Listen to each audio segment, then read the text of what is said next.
Have I got a different type of video for you lot today? Yeah, I bloody have. I'm outside my favourite bookshop in the entire world today, and I'm going to show you around it, but we're also going to do some sort of like book buying game. So I'm currently outside High Peak Bookstore and Cafe. If anyone after watching this video wants to come along here, I'm going to give you the address now, but I'll put it on screen as well. It's at Brelo Bar in Buxton. Postcode is SK17 9PY. That's Sierra Kilo 17 9 Papa Yankee.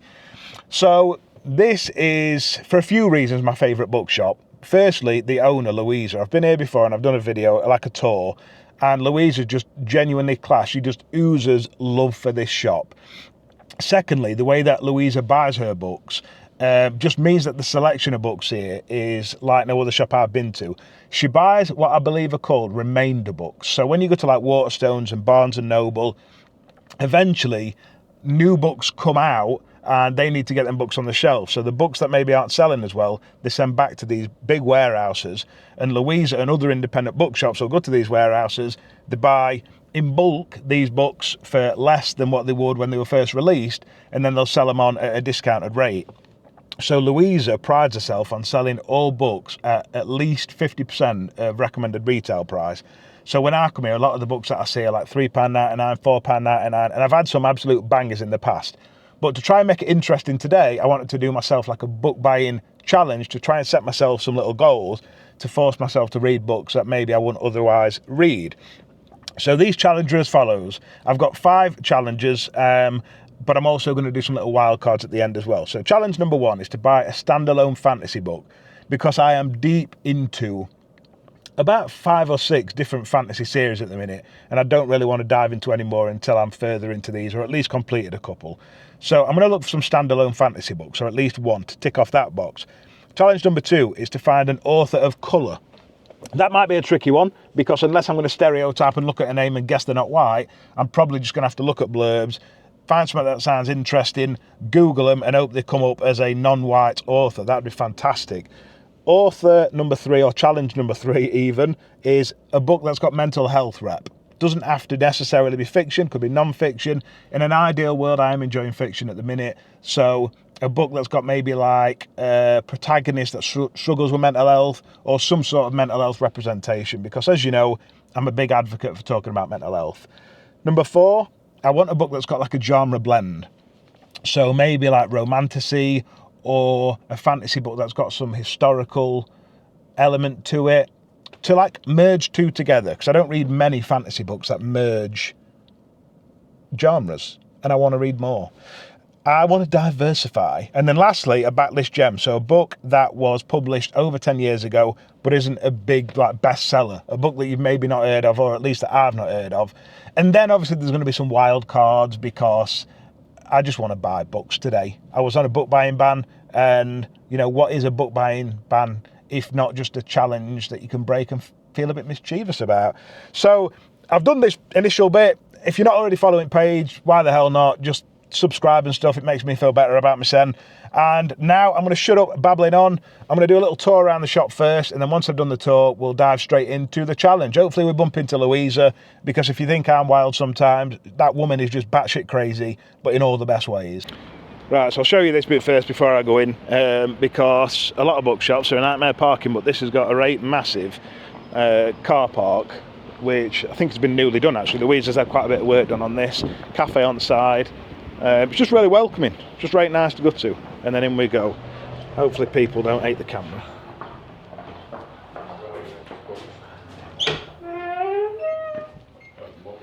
Good morning. Hey up, you alright? Yeah, doing another video. Yeah. Wait there, let's get you on YouTube. Oh, she's there, look. Right, so here we are. So as you come in here, there's just books for days. There's everything. So you've got this bit here, which I love, which they've got supporting local authors section. So anyone that lives relatively local to area can come in and basically slap the books on the shelf, and all profits of these books, I believe, go to the author. Louisa's not in today, I've just found out, so I can't confirm that, but it's something like that anyway. Graphic novel section here, I think this is relatively new. The last time I came here, this was here, but it looks like selection's better than it were last time. Art techniques, all sorts of fancy books here in the middle. She has a lot of these as well. I don't know what they are. purses and stuff, but local businesses tend to come in here and they rent out shelf space, and then you can come in and buy all their bits, support local businesses. Cards for all occasions, of course. Loads of books on art, not that I'm particularly interested in that, but if you want to buy it, crack on. Ancient history, royalty. I think a lot of this is non-fiction. So you've got true crime, railways, sport, music. If there's a topic you're interested in, they're going to have a book on it. All this here on ancient history, and then they've got more modern history down this side here. See World War One, World War Two books, natural history, aviation. As I said, this bit down here mainly focuses on all your non-fiction, which I know some of you out there like to read non-fiction. I'm reading it a bit more because I'm trying to be more clever, but I still love me getting lost in some fiction books. Health and well-being down here. It's a lot bigger on the inside than it looks on the outside. So you've got mind, body and spirit, health and well-being, more health and well-being references, puzzles, humour, fashion, design and collectibles for anyone that's into that sort of stuff, travel writing, and then this bit here comes down to the YA section. So you've got loads of YA books, Eragon. So you've got some popular ones, but you've also got some lesser known ones as well that you're going to find. We're going to start searching soon because obviously I need to do my book buying challenge, but I wanted to give you an idea of what you'd be travelling here for, just so you can see they've got loads of books, honestly, absolutely massive, very good. Crafty stuff over here, and then they've got down here a section where, as I said, all local businesses will come in and rent shelf space. So you like little handcrafted stuff, candles, all of these will be local businesses. So you can come in and buy from these and it'll support local businesses around here. Handbags. Don't think any of them are my colour, but they've got them if you want them. And then more fancy stuff down here. Got a lot of classic books down here as well. So if you're into your classics, there's loads of them. As I said, they've just got a massive selection of books. If you come in here and you can't find a book that you want, then there's something wrong. All your general fiction here is all mixed up together. So crime fiction, which I'll show you in a minute, it's all one section. But then general fiction, historical fiction, romance is all tied here in pretty much this entire row. They are all in alphabetical order, which makes it a bit easier if you know what you're looking for. But as I said, you can see here there's just shelf upon shelf of books that you could get lost in. Towards the end here is my favourite section, sci-fi and fantasy section, so I'll be having a nosy there in a minute when we start this challenge. More sections in the middle. These middle bits tend to be a lot of crime fiction as well, because they've just got loads of it. Then you've got 1, 2 full sections here. All of that is crime fiction. All this up here, crime fiction. And then round the back here, you've got memoirs, biography, politics, and then faiths and myths, philosophy, science. And then you've got little tables throughout scattered about, so you can see it's massive. In the back, at the other side of the shop, which is just down there, there's also a kids section, which I'll show you. So if you want to bring your kids along, they've got loads of kids books, nice little seating area. I'll probably show you now, actually, before we start trying to do this challenge. So if you do want to bring your kids along, there's a nice little seating area with a bench inside here, kids toys, kids books. So you've got all these here for younger children. Kids toys on here. And then for the slightly older children, if you want to bring them in here, then there are books for fiction for children aged like 7 to 12. Storybooks over here. Honestly, it's just wicked, really is. They've got toilet facilities, cafe's fantastic. I'll show you a cafe before we leave as well, but just books for days. So that's my little mini tour. Hopefully I did it justice, and now we'll crack on with challenge. Right, so it makes sense to start off with the fantasy challenge because I'm stood in front of the fantasy section. So what am I looking for? Fantasy standalone. I mean, in an ideal world, I could find a fantasy standalone that's written by an author of colour, 2 in 1. Save some pennies. No, I'm not going to do that because I actually want to buy books. There is an author that I've heard of that's meant to write fantastic fantasy standalones, and he's got a name I can't pronounce. So let's see if I can find him. Right, this one ticks the box. Got book number 1. I'm not going to tell you what it is though, because I want to reward people that are going to watch video till the end. the author I was looking for, the sci-fi author, was someone called, I think his name's Summit Tchaikovsky. He's meant to do wicked fantasy standalones, but I can't find him. This book caught my eye because it said ski at the end, so I think it's a Russian author, but it is sci-fi fantasy, and the blurb sounds wild, so I'm going to do all the challenge, and then at the end we'll probably go home and I'll talk to you about what I bought. So this one's a tricky one. Author of Colours, challenge number 2. And although I read a fair bit of crime, I don't think I've actually read a police procedural or crime series written by an author of colour. And I don't know if that's because publishing industry just don't push them as much, but it just seems like every author I've read so far, Peter James, Chris Carter, M.W. Craven, Kathy Reichs, they're all white. So this one might be a bit difficult. Tana French, someone's told me to read her work before. I don't even know if it's a man or a woman. Nah, she's as white as it comes. That's crazy, it's so hard. Alex Gray, Peter James, John Grisham, Ellie Griffiths, Patricia Cornwell, Martina Cole, Michael Connolly, Harlan Coben, Anne Cleves, Chris Carter, Steve Kavanagh. Just give me someone. Right, we found book number 3, which, funnily enough, is actually a recommendation that I've had previously from one of you lot. It is a thriller. It doesn't specifically say mental health on the back, but it's a thriller about a stalker, and it's written from the perspective of the stalker and the victim as well. So I'm only going to imagine that there's some sort of mental health representation on how creepy, weird stalkers can affect the victims. And I'm excited to read it because it was recommended. I'm holding my camera a minute because it's getting busier in shop, and I don't want to smack a camera down in the middle of the shop for everyone to be walking past and thinking, yeah, creepy weirdo with a camera. Well, I'm talking about stalker books. Right, onto the mishmasher books now. So this is the one where they're meant to be mixing genres, and I had a bit of a cheat code. I'd already planned on buying Outlander, because I'd seen Outlander here before, but I've done some nosy, and it seems like they've got, oh, where are we there, look.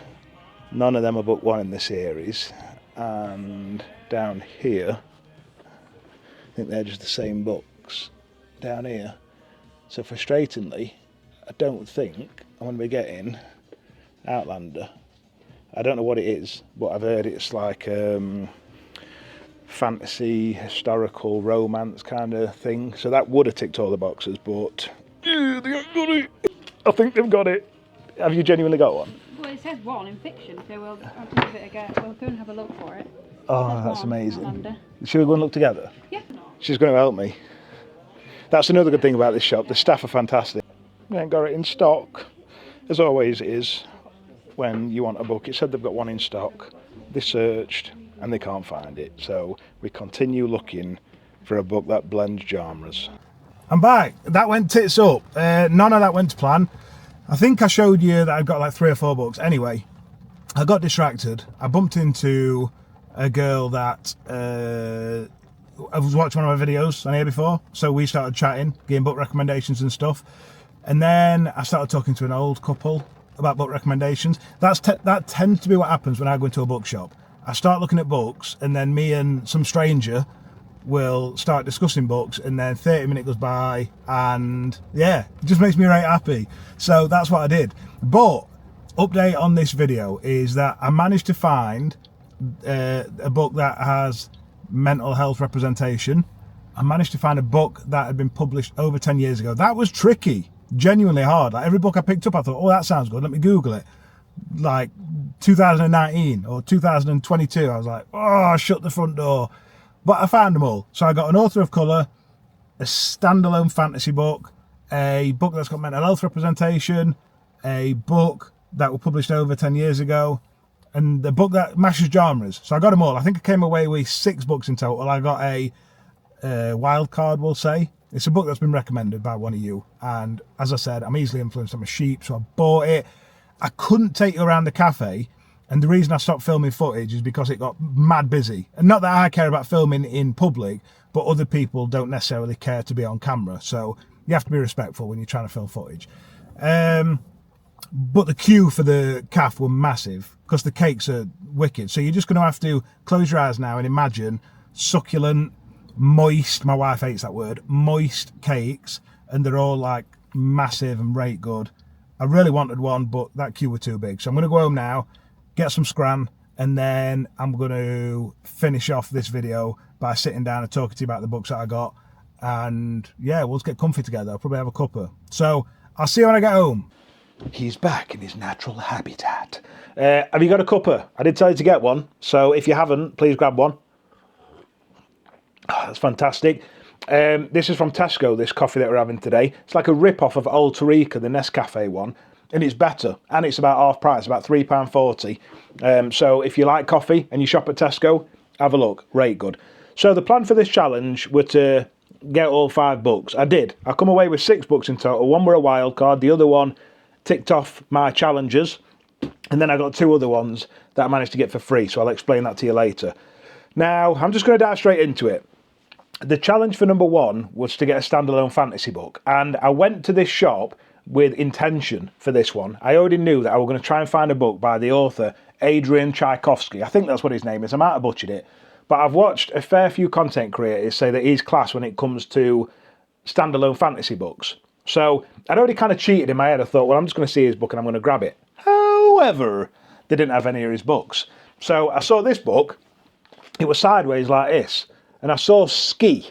Can you see it? There, boom, Ski. I saw Ski and I was like, that must be that Tchaikovsky fella. But it wasn't. It was a different Russian person with a name that ends in Ski. But I picked it up and I thought, I'll have a read at blurb anyway. And then I read the blurb. Blurb sounded class and I was like, boom, first book complete. And it is a standalone. So it says on the back, it's a mysterious city with an artificial sun bordered by an abyss on one side and an impossibly high wall on the other. Its inhabitants have been plucked from different periods of 20th century history and left to govern themselves, advised by the inscrutable mentors. This is an experiment seen through the eyes of Andrei Voronin, a young astronomer from 1950s Leningrad, whose rise through the political hierarchy has a devastating effect. And I thought, that sounded mental. Sounds right good. It's probably bordering on like sci-fi / fantasy, and it was £3.99. I will say, I'll tell you prices of all these books individually, but it cost me like £23 for all these books, which is mental. This is why you need to shop at independent bookshops, because you can get some steals. So that was the first one. Tick, complete. The next one was an author of colour. This were mental. I went in today with this challenge for no other reason other than to try and make it fun. And I thought it'd be quite fun to try and find like diverse books from diverse authors. An author of colour just seemed to, like, it's inclusive, innit? It was bloody hard. I stood at the crime fiction section and they were all just white authors. And then I was like, bloody hell, I'm glad I did this, because it opened my eyes to how white, really, the publishing industry is. And how sometimes when we don't make a conscious effort to read different books, we end up just reading the same authors. And I'm guilty of it. My shelf is full of white authors. There's probably maybe 10 to 20% of my authors are from different ethnic backgrounds, or maybe they're different religious beliefs, representation in the LGBTQ plus community. And it just made me realise, you know what, Tyrone, maybe you need to be a bit more conscious and try to read books by different authors, because I think it can give you a lens to different feelings and different beliefs, different cultures, and I'm open for that. I'm open to understand why people feel differently to how I feel. I think it's very interesting. But anyway, what I'm trying to get at is, it took me bloody ages to find an author of colour. I spent so much time picking up books, Googling them. I was like, no, you're white. No, you're white. Until I came across this book. It's S.A. Cosby, All the Sinners Bleed. The reason I knew this author were black is because, what's his name? There's a very sexy fella on TikTok. What's his name? You know him. He's got cornrows sometimes he hasn't. Oh, he's gorgeous. What's his name? He always goes, all right, book talk. Smitty, that's his name. So if you don't follow Smitty anyway, is this fella from America, black lad, wicked content creator. I think he was really one of the first black men to come onto TikTok and start talking about books, and then it sort of started a snowball of other American black men coming on thinking, cool, I can do this as well. And he has spoke about this book in past, and any recommendation that he's given in the past that I've read is kind of hit. So This is an author called S.A. Cosby. I don't know if he's American, but he writes black characters as a black man and talks about lived experiences through fiction. So I managed to find one, and then it so happened that this is one of the books that Smitty's also reviewed and said that it absolutely slapped, insane, 15 out of 10. So I'm super excited to read this. I just haven't picked it up because TBRs are never ending, aren't they? You know, I could forever buy books that are on my TBR, but I'd be broke all the time. As I've said in previous videos, a lot of my books come from charity shops, and it's just a case of adding to my TBR or to my wish list, and when I come across them, if they're in a charity shop, I buy them. But this has just not popped up yet. So we found an author of colour. Pat on the back for me, because that took some graft finding that. Next up, we had mental health representation. Again, this were an hard challenge because other than reading back of blurbs and trying to find some sort of story where I thought, oh, there's probably some representation in there, there's no way to know that if there's mental health representation in a book. And then I came across a book that was recommended to me by one of my followers on Insta. And I was like, boom, I've not seen that out in the wild. I'll buy that. And that is, 1 minute. I Follow You by Peter James. So Peter James is the author behind the Roy Gray series, which is a police procedural series. I read book one, that was really good, called Dead Simple. This is a standalone by that same author. Someone messaged me on Instagram ages ago and said, this is the best book I've ever read. And I was like, that's a bold statement. Like, hold your horses before you start saying that, because that's bold. But he was like, no, seriously, it was incredible. From start to finish, couldn't put it down, absolutely fantastic. But I didn't really know what it were about. So I saw this today, and this was one of the books where I picked up and started reading the blurbs. And then I was like, that's got to have some sort of mental health representation. So again, I'm going to read the blurb to you because it sounds really interesting. To the outside world, charming and confident Dr. Marcus Valentine has it all. A loving wife, 3 kids and a great job. But there's something missing. There always has been. Driving to work one morning, his mind elsewhere and not on the road, he almost mows down a female jogger on a crossing. As she runs on, Marcus is transfixed. She is the spitting image of a girl he was infatuated with in his teens. A girl he has never been able to get out of his head since. Lynette had dumped him harshly. For years he had fantasized about seeing her again. Might that jogger possibly be her after all this time? Could this be the most incredible coincidence? Despite all his attempts to resist, his thoughts are consumed by this woman. And when events take a tragically unexpected turn, his obsession threatens to destroy both their worlds. But still, he won't stop. He can't stop. That sounds mental. So I went onto Google and I was like, is this book written from both perspectives? Because then I thought, if it's written from both perspectives, there's going to be mental health representation, because it's going to, like, get you inside the mind of the victim of a stalker and how being stalked completely messes you up, how it makes you scared just to exist. And it did. It basically said to me, yeah, it's written from the perspective of the stalker and the victim as well. So I was like, boom, there's my mental health representation, and it just sounds absolutely mental. And the fact that it was recommended to me as the best book someone had ever read as well were just a no-brainer. I was like, well, I've got to put it on my shelf. So I got that. So that ticked box number 3. I Follow You by Peter James. Read it if you want. Or don't, whatever. So next up we had the genre blend, which led me to this book here, which was actually also written by an author of colour. So the author of this book is called Alma Katsu, and she's half Japanese, half American. So she's dual heritage, author of colour, and 2 things made me pick up this book. Firstly, the picture. Like, I've not read much stuff about like Japanese culture or written by Japanese people, but that's like a Japanese garment, isn't it? It was very like, cool. I looked at that and I was like, that's cool, that's different. And then I read the blurb and I was like, oh, okay, I see what you're doing here. This is like a thinking book. You're going to make me think about things. And I'm interested in thinking. Yeah, I'm a thinking kind of person. Because we're like in the pattern, I suppose now, of reading blurbs, I'm going to read the blurb to you because it sounds proper cool. So it says, as World War II rages, Miko shares eerie childhood stories of yokai and malevolent demons with her daughter Aiko. I'm going to butcher these names. As I said, I've not read much Japanese lit. I don't have any Japanese friends, so I don't know how you pronounce Japanese names, but I'm trying my best. And that's what my mum always said to me, try your best, that's all you can do. Anyway, these stories hold them together as they must confront the horror of being shipped to an international camp in the Midwest. Never mind that Aiko is American, that her father is in the US Navy, they are Japanese. As Miko and Aiko learn to live in captivity, a contagion begins to spread in the camp. What starts as a cold quickly becomes fits of violence and aggression, even death, and soon a government medical team arrive, more sinister than the illness itself.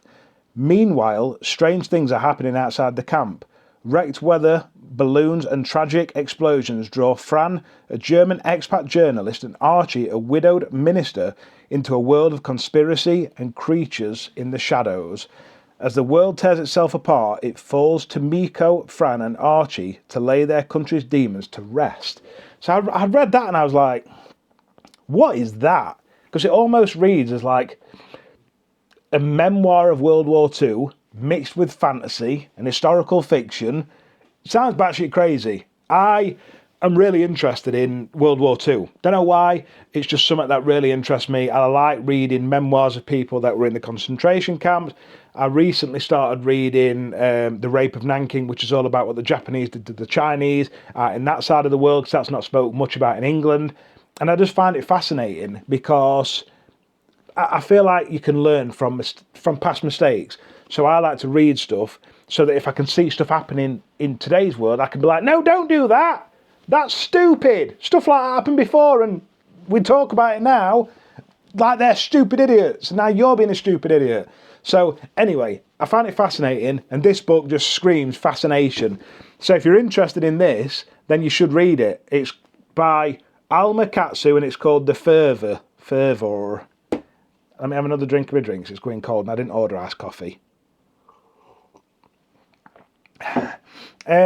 Second to last book was a book that was published more than 10 years ago. This was so hard. Every book I was picking up, it was like 2018, 2017, 2022, and I was like, oh, kill me now. So I kept going and going and going. I found some Michael Connolly books, the fellow that writes the Bosch series, but as you know, I've already got the Bosch series. And then I came across this. I thought, oh, I've heard of her before, Linda LaPlante. A few people have messaged me and said, if you like crime stuff, you need to read her stuff. It's right good. So I saw her, and then I went on Google and I typed in, like, when was this book written? And the book that I looked at was written within the last 10 years. But then this one, like, this came up as a recommendation. So I was like, oh, well, I'll see if they've got this one, because this is book one in, I think, a series of like 3 or 4 books. And then I found it. I saw Prime Suspect there, and it was written something like 1991, ages ago. So I was like, I need to have that. And then I read the blurb, and what I really like from some crime books, not all of them, because it get repetitive, but I like it when they've got a killer or they've got a suspect, but they can't prove that it's them that did it. So like interrogation style books. And it sounds like this is it. It says, when a prostitute is found murdered in her bedsit, the Metropolitan Police set to work finding the perpetrator of this brutal attack. DNA samples lead them straight to George Marlowe, a man previously convicted of attempted rape. Everything appears to add up, and the police think they've found their man, but things aren't all quite what they seem. Detective Chief Inspector Jane Tennyson came through the ranks the hard way, opposed and resented at every step by her male colleagues. So when DCI Shepherd falls ill, the opportunity for Tennyson to get herself noticed finally arrives. But the boys are not happy, and every one of her colleagues is willing to trip her up. Desperate to remove all doubt around the suspect, Tennyson struggles to make the charges stick. And then a second body turns up. With the team against her and a dangerous criminal still on the loose, DCI Jane Tennyson must fight to prove herself now or never. So I was like, that sounds proper cool. I read the Tess Gerritsen book recently, and I spoke about this, that I really like reading about women at work and what it's like to be a woman at work and how it can be difficult because misogyny in the work environment still exists. I'm not going to say all men are misogynistic, but obviously, especially in big corporations, misogyny is real. So I like reading about what it's like to be a woman at work so that it can open my eyes as a bloke, so that I can just be more caring and kind to people and more understanding. And this book seems to cover that exact topic. So, yeah, really interested in that. A woman at work, and talking about how much men can be dickheads. So I'll read it. Sounds very good. The last book that I got was a recommendation. Nothing to do with part of the challenge. It was just, I saw it and someone had recommended it. So I picked it up and I bought it. No more logic than that, really. It's this one. So I got a book through the post recently off my Amazon wishlist by Christopher Bjorman. And it wasn't this one. It's the one with the red cover. I can't think what it's called, but it's the one about the Black Death and stuff. I've not read it yet, but it's the other author by this one. And then someone else said to me, you need to read The Black Tongue Thief by that same author. And I saw it, so I picked it up. Not even read blurb, so don't know what it's about. And it says that there's a knight in it, so I'm guessing it's going to be like dark as shit, because someone said that the other book that he's wrote is like really dark, quite grim, and stuff like that. And I'm all for that. I love grim books, stuff that make you go like, ooh, or like, bleh. Like, I'm down for that. So, look, I'm not going to read the blurb, because it'd just be a video of me reading blurbs. But if you want to read the blurb, by all means do. The Black Tongue Thief by Christopher Bjorman. And look, Robin Hobb said, it's dazzling. I heartily recommend this one. And Robin Hobb is an absolute magician when it comes to writing fantasy. So if she says it's good, it's bloody good. Now, the last two books, I'll be quick with these two because these were free of charge. The first one, I took my daughter to school this morning. She's got some sort of thing where her neck's bent. I think it's called like turtleneck or something. It's not called turtleneck, but it's turtle summit. So I had to take some Calpol into school. I went to reception to sign it in and say my daughter's allowed to have these drugs. And they've got a stand there where parents drop off books and pick them up and stuff, like a free library. And I saw, speaking of library, The Midnight Library by Matt Haig. My granddad is actually currently reading this, which is unusual for him because he usually reads just crime fiction.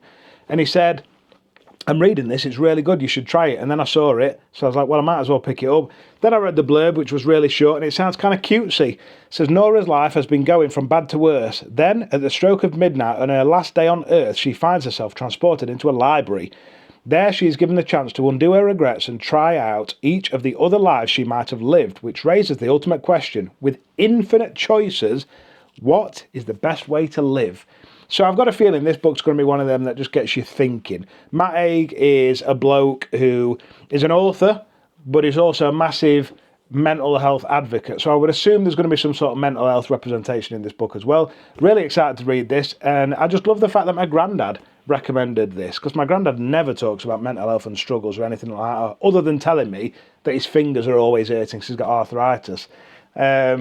But yeah, I was so blown away when my granddad recommended that to me. And then this one, boom, I spoke about this in my last video. I saw this there as well.